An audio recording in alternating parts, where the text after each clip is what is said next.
નમસ્કાર દર્શક મિત્રો, ટાઈમ ઓફ સંદેશ ન્યૂઝ આપનું હાર્દિક સ્વાગત કરે છે।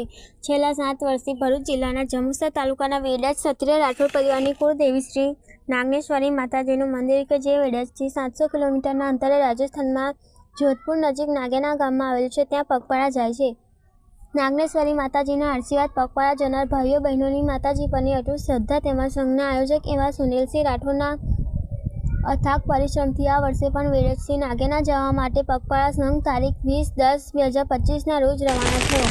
સવારે 5 વાગ્યે માતાજીની આરતી અને ધજાનું પૂજન કરી બોલ મારી નાગેશ્વરી જય જય નાગેશ્વરીના ઘોષ સાથે ધજા લઈને પગપાળા સંઘ રવાના થયો હતો। રાજકીય આગેવાન એવા ભૂપેન્દ્રસિંહ રાઠોડ તેમજ વેડજ ગામના યુવા અગ્રણી દેવરાજસિંહ રાઠોડને સમાજના અન્ય ભાવિક ભક્તોએ ખૂબ જ આકાશબાજી સાથે આશીર્વાદ તેમજ ઉત્સાહ પૂરો પાડ્યો હતો અને સમગ્ર ગામને બોલ મારી નાગેશ્વરી જય જય નાગેશ્વરીના ભક્તિમય બનાવી દીધું હતું।